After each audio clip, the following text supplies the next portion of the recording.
Hey guys, I'm Sage Valentine, and I'm back to review another episode of CBS's Survivor, Season 32, Episode number 9, Brains vs. Beauty vs. Brawn, Part 2. So I tried my best to be neutral this season. I didn't want to hitch my wagon to any horse at all. I was okay with just sitting back and watching everything unfold, but right now I still love Ty despite the fact that he poured the water out on the fire, and despite the fact that he is a part of an alliance with Scott and with Jason. Ty has the most power as of episode 9 and into episode 10, and I hope that he makes an awesome choice, and I hope that he makes a big move in this game, because if I think anybody should win this season, I think that it should be Ty. That's my opinion. Now, as far as the vote at Tribal Council, the girls were painted into a corner, so they had to get rid of Debbie.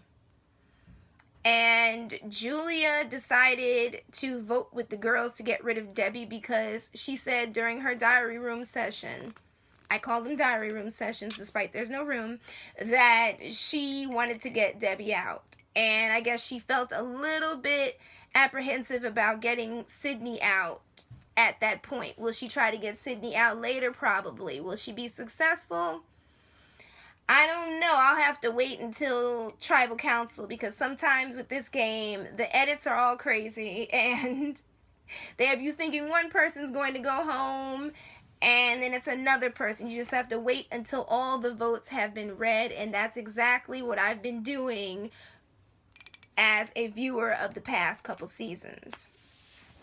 Basically, I think that Debbie went home because the girls couldn't trust her because she was pro Julia, and Julia is playing both sides against the middle, and Julia feels safer with the boys because she feels like she can make it to the end with them, and in the end she could be crowned the sole survivor of the season over them, which I think is not going to happen, because if she is at the end with either Scott or Jason, or Scott or Ty, or Jason and Ty, one of those two guys is going to win, because you have to compare the moves that they have made each versus the moves that she has made, and people will look at Julia as riding other people's coattails. But I do think that she made the right choice in siding with the girls over the guys, though. I will give her that. I'm not a big fan of players that play two sides against the middle, because 9 out of 10 times it ends up blowing up in their faces. And those type of players don't always end up winning survivors. Usually the villains or the skillful players that kind of stay out of the drama. But with this season, it's anybody's game at this point. And I think that Aubry has been dead on with all of her assumptions as far as the boys having idols, and by boys I mean Scott, Ty, and Jason. Also, the fact that Julia is not loyal to either side. She's just trying to float along, which she basically is.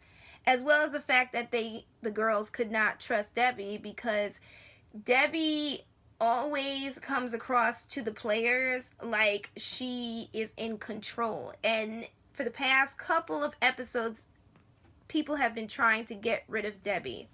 Although I wanted to see her make it to the end so that I could see what type of strategy that she would use, because she seemed to be kicking butt and taking names in these different competitions and challenges. Still, I can understand why they wanted to get rid of her, though.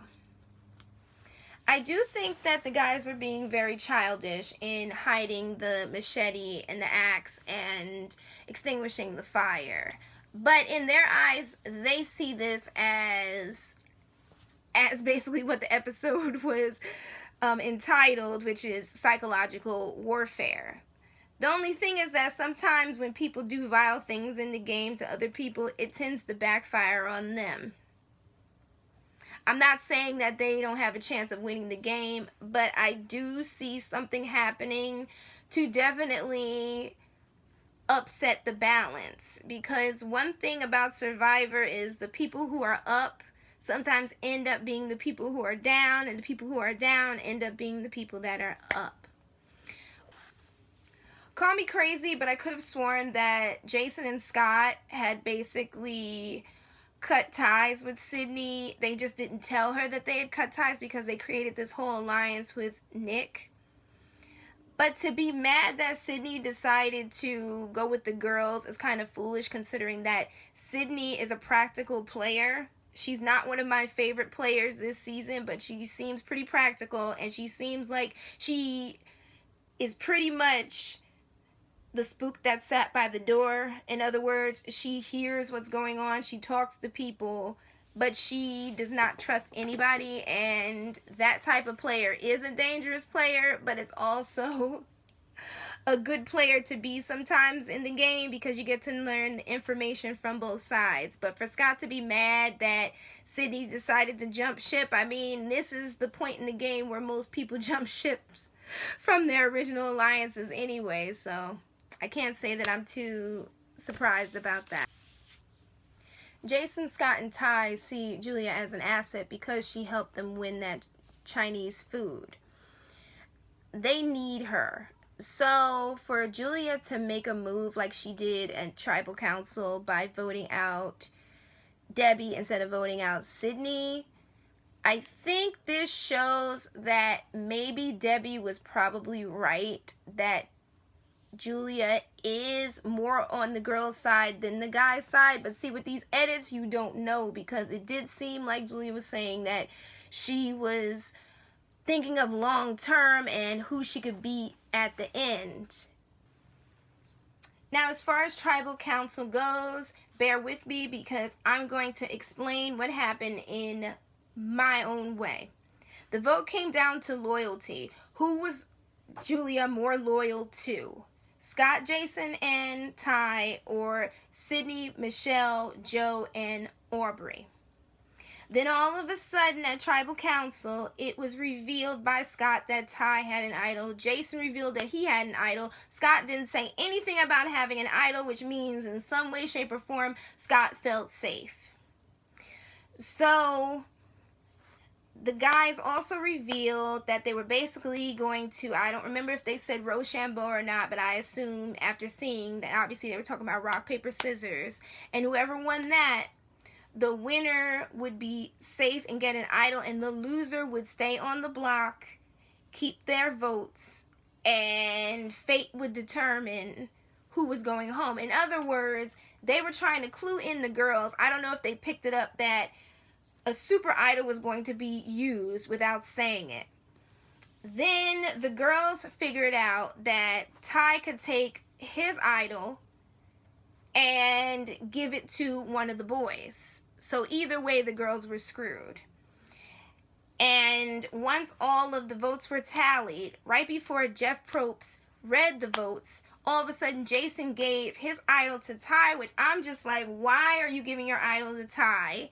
This is getting crazy, and now you gave Ty all this power without even realizing it, because I guess Jason and Scott think that Ty is 100% on their side, and he's mostly on their side, although it seems in next week's or Wednesday's episode that Ty could possibly flip to the girl's side. I said possibly, I didn't say 100% that he could do it. It's a possibility. In the end, Debbie ended up getting blindsided because Michelle, Sydney, Julia, and Aubry voted her out. Joe and Debbie voted for Scott, and Scott, Jason, and Ty voted for Sydney. And the boys were sitting there laughing. Meanwhile, Neil and Nick were on the jury side wondering what in the heck was going on and why Jason gave his idol to Ty. Again, I don't know what Jason was thinking with that, but like I said, Jason and Scott think, or if I haven't said it, I'm saying it now, that Jason and Scott think that they are 100% safe, and it appears that they are at this point. Debbie's confused as to why the girls would vote her out, and to me, it was the only option that the girls had. They were damned if they did and damned if they didn't, and in the end, Debbie realized that the boys played a better game and also realized that the girls are screwed, but she's on the jury, so she doesn't have to worry about that. Now, honestly, at this point, it's anybody's game. I don't know who's going to win. I hope that tie makes it to the end, but with this game, it's like up and down, I don't know. But I will be reviewing episode 10 on time on Wednesday, so don't hit my comment section up saying you need to do these reviews in a timely fashion. The reason why I haven't been doing them in a timely fashion is because of the fact that I have been rewatching the tribal councils, because things in those councils are moving really, really fast, and I really want to soak it up so I can explain it to all of my viewers and fans. But you guys take care. I'm Sage Valentine. Don't forget to rate this video and leave your comments. Let me know who you think is going to win and what you thought of this episode, and I'll be back here tomorrow and Wednesday. Bye, guys. Bye.